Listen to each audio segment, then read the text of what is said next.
This question is, what is the most dangerous word in the English language? I'm just going to go around the room and ask for your word, a single word. The most dangerous word in the English language is Commitment. commitment. Oh, you just got married. What's your name again? Bunny. Overthinking. Overthinking. Don't know. Don't know. Cully. Calm. Is it Charlie. Can't think of anything. Can't think of anything. That's more than one word, but we can put it all together as well. Like Germans do. Piotr? Yeah, I No idea. No. No. What's the most dangerous word in English? Miana. Miana? Hate. Hate. Oh, good one. Peter. I should know that. I was going to go opposite B and say yes. What's going to So, Yes. Procrastination. T. Say again. DC. DC talk. Procrastination. Will you use that in your ice? No, it wasn't you. Someone else. Yeah, I heard it about 2 or 3 times. Yeah. Right. Okay. Phil? I'm going to go with yes as well. Yes. Okay. Well, I'm afraid you're all wrong. No, they're all great answers. I'm afraid you're wrong. This is the most dangerous word in the English language. We're going to spend some time now exploring why that might be the case. Hello, video. Right. So, in order to do that, we're going to cover off some of these topics. Okay. We're going to start with understanding what is an average. Okay. What's wrong with an average? Care. And instead. So let's kick off with what is an average. Okay, and there is a clue in the picture.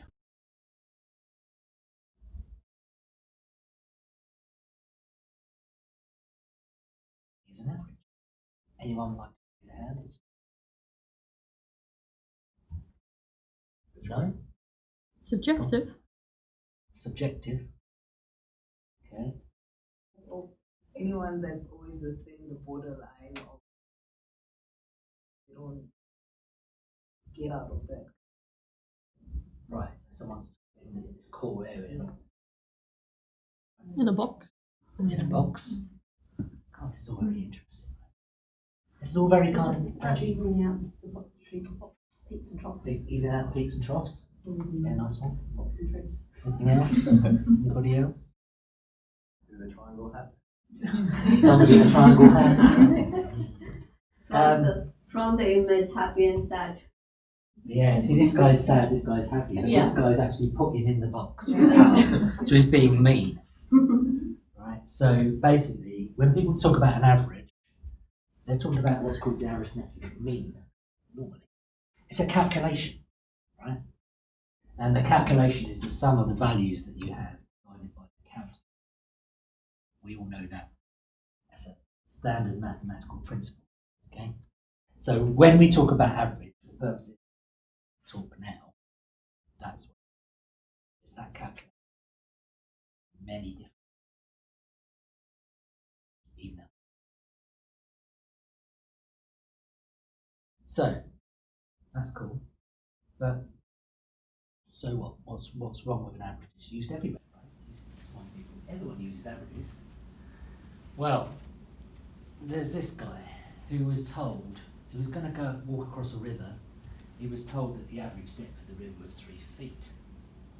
Okay, which was true. The average depth was 3 feet. Unfortunately for him, there was like a few centimetres and then a 10-foot drop. So he ended up drowning. But on average, across the river, it was 3 feet deep. You can see the danger of an average. Now, okay, that's a theoretical example, okay? That's not going to happen in real life. We're not that stupid, are we? Afraid so we are. So this is an image of a place called Grand Forks in North Dakota. And in 1997 there was a flood of the Red River. And this Red River caused about £2 billion Now, they knew that this weather was coming, and they knew there was going to be a flood. Right? The US Weather Service had forecasted, but they forecasted a peak at, I think, 39 feet or something like that. Might not have quite exactly the right data recalled to mind here, but it's the concept that's important here. They forecast a peak at 39 feet, so everybody put their defences in place for just above 39 feet. Okay. Unfortunately, what they didn't realise was that 39 feet forecast was an average.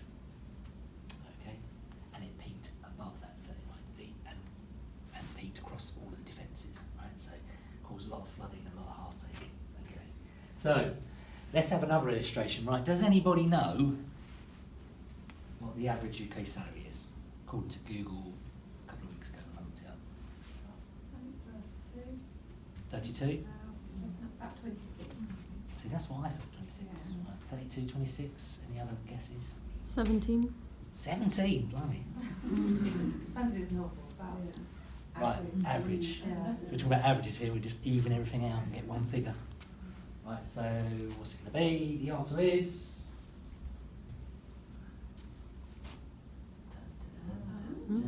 36,600. So I thought it was a lot lower. I thought it was around 27. But probably the last time I asked that question about averages was probably about average salaries about 10 years ago now, right? So it's gone up a bit since then. So here we are. That's the average UK salary, okay? Well, that's great, right? At 36,600, then not bad. So here's a hypothetical situation I'd like to pose to everybody, right? Let's imagine this guy approaches you, right? He's a CEO of a new startup. He wants to get you on board. Right? And you say to him, "Oh, it sounds like a very exciting opportunity. What's the salary could I?" He says to you, "Well, I'll put it this way: our average starting salary is 80K." So, if you think about it, most people on the average salary, or even more, 80K, right? Quite a nice kind of jump. So you might say to this guy, "Yeah, okay, I'll do it. Yes, salary, I'll go for that." So he sends you through the contract, and starting salary is gonna be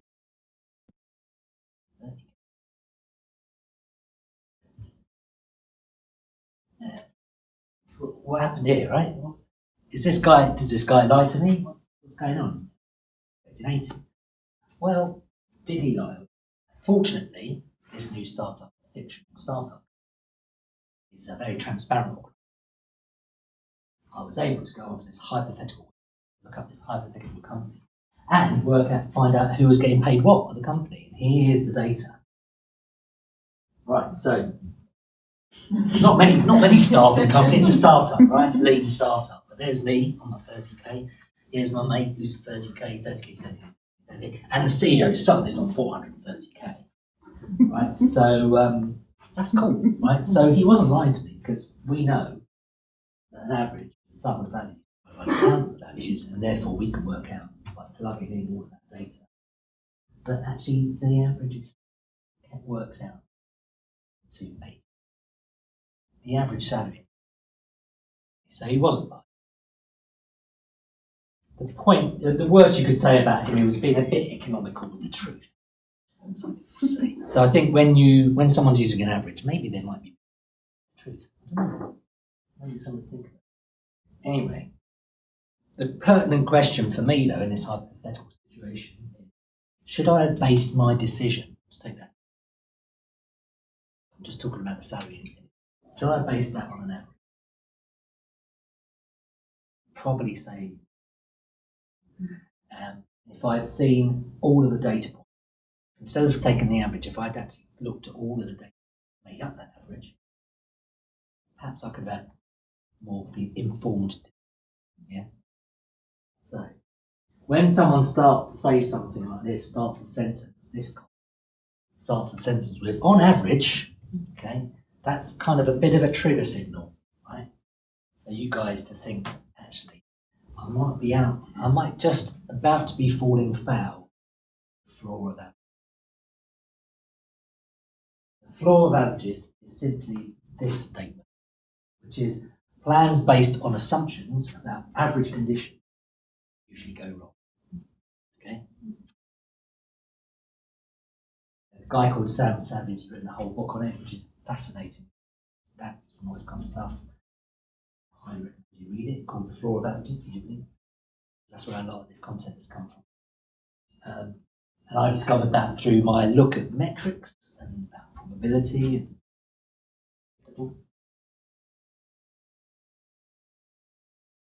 Okay, so let's do a little bit more investigation. Okay, right. So these two guys, right, they're going to roll a dice. Two dice.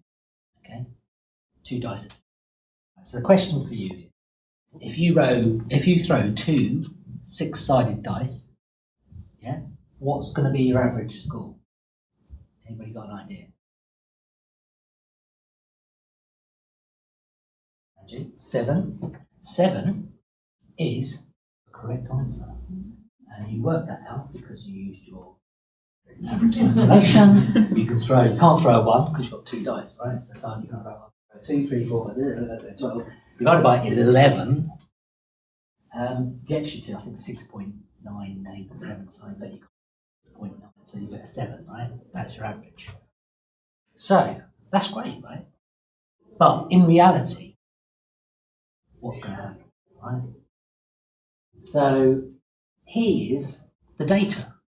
So that figure we just showed, average, which aggregation below the data. But if we were to look at the data itself, maybe we get informed. So here we've got 2 dice, right? A black dice and a white dice. And we can see how we throw a 2 is by throwing the one on the black and the 1 on the white. We can throw a 3 by throwing a 2 on white and 1 on black, or 1 on white, so on and so forth. Okay, so how do you throw these numbers? There's these combinations that get you to these numbers. So then we start to look at this some probability here. There's some possible scores, yeah, and a number of combinations. All right. So you said average is 7. That's right. In terms of arithmetic mean, 7. And you can see here there's 1, 2, 3, 6 combinations of those dice to throw a number 7. Okay. And to throw a number 2 is only 1 number. Okay, does that make sense? So a total of 36 combinations. Yeah? 1, 2, 3, 4, 6. We'll throw a 7. 6 out of 36. 636 percentage. Okay. So you have a 16% chance of throwing that number 7, right? Which means you have an 84% chance of that number 7, right? So this is the point about this point vital. Remember, on average, averages are wrong. Okay. Cool. So that's great. So if averages are a bit dodgy, right? So what should we use instead of that? Ditch average from our vocabulary because it's a dangerous word in the English language. What should we be using instead? So probability. Instead of using average, you should be using probability. Okay. The problem with probability is most of us are not very good at it. Okay. A lot of the times it feels counterintuitive, and it's not immediately obvious the right answer. Everyone knows on average it's simple. Probability is a bit trickier. Let me illustrate that, right? By this. Has anyone in the room heard of this? The Monty Hall? Right, okay, you'll come clear with something. Okay. So the Monty Hall problem. So there was a game show in America, and they used to. Well, that's the kind of myth. In reality, a mathematician posed this problem to a magazine, and it went like this. So this is the supposition. Suppose you're on a game show, and you're given a choice of 3 doors. Okay, and the host says behind one of the doors is a car, and you win whatever you choose. Finally, choose. Behind the other 2 doors is a goat. Yeah. So he says pick a door. So you pick a door, and you say number 1, for example, and the host. And here's a key thing here in this supposition is he knows what's behind the doors, right? So he opens another door, say for this example was the third door, and reveals that there's a goat behind. Okay? So your door you selected number 1 is still closed, you don't know whether it's. He reveals on door 3 that. He then says to you, do you want to change? Do you want to pick door 2 or do you want to stick with door 1? Okay? The question is it to your advantage? Should you switch? Should you stick? So, show of hands please for those who think you should stick. 2, 3. Yeah. Similar thing. Who thinks you should switch? Angie. Jake. Your name again? Bad. Thank you, mate. So, I'm not good at names as you pick up, but I'm trying this thing where you say this person's name 3 times in the next conversation you have with them, Bally, and how they actually speaks. Is that right, Kelly? Right, cool. It works.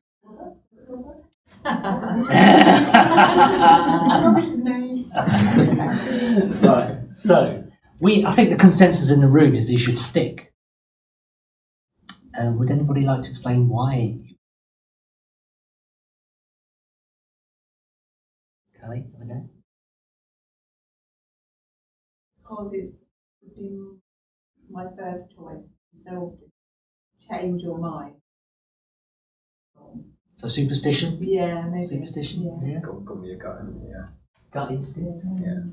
Anything else? Any scientific or any other reasons that are more concrete than don't feel right? The guy's probably trying to trick you into choosing the one that. So you think you're being deceived? Yeah. Okay. So lack of trust in the host. Yeah. Okay. Mathematically, though, using that strain of mathematical probability. Does it matter? Does it? Does it? It's a great question. Otherwise, I would. No, I mean, like, there's probability for each one. Yeah. 3%. No.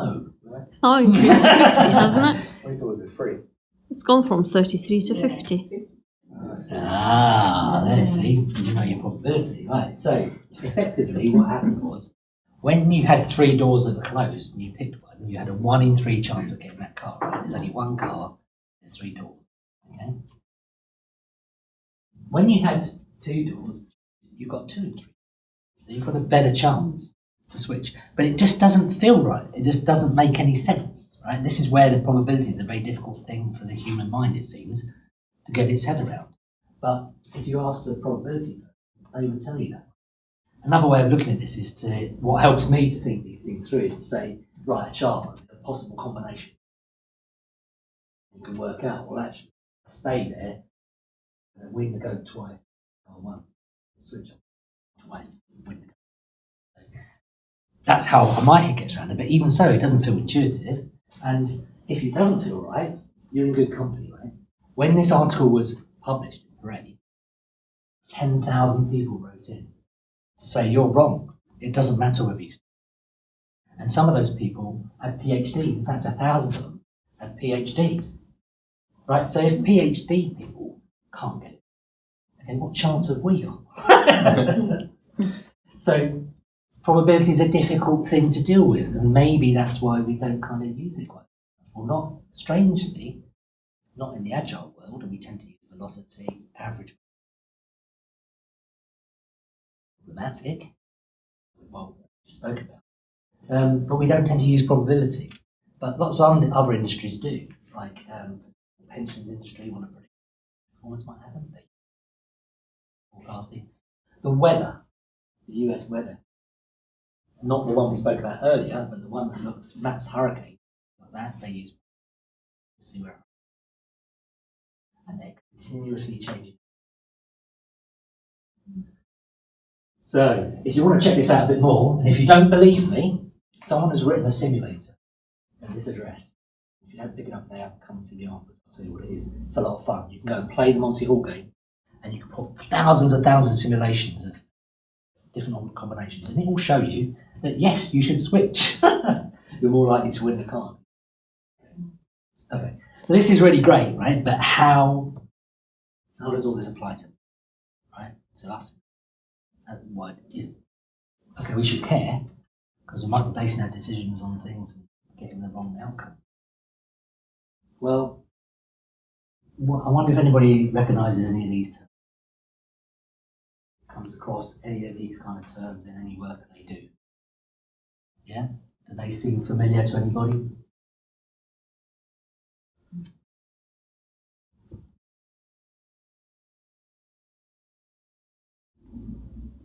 Yeah? A lot of familiarity with those terms.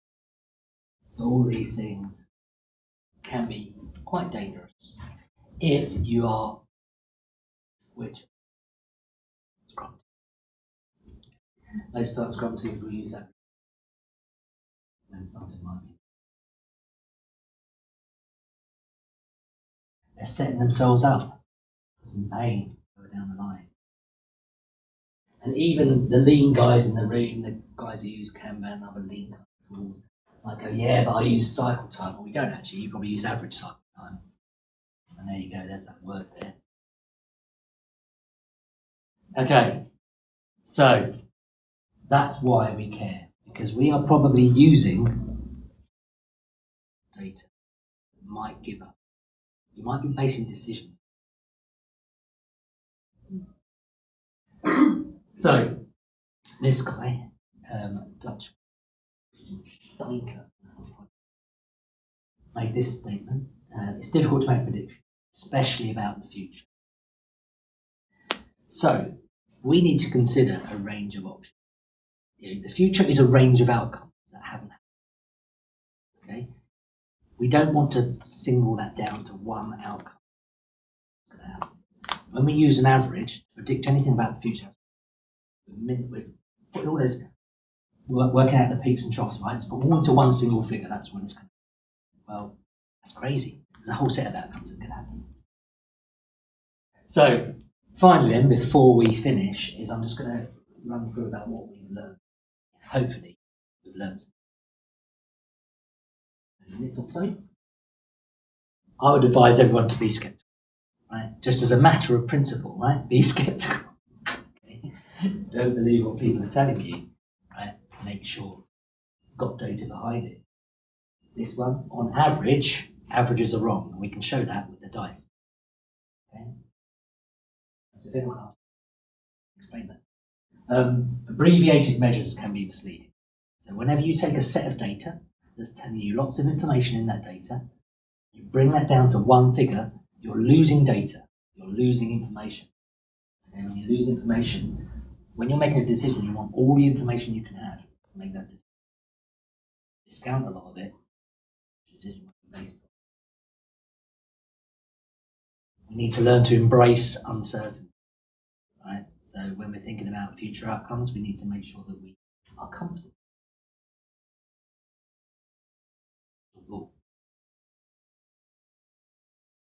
We need to start to remove this dangerous word in usage and start to replace it with probability. And also, finally, be careful. That's it. So thank you for your time.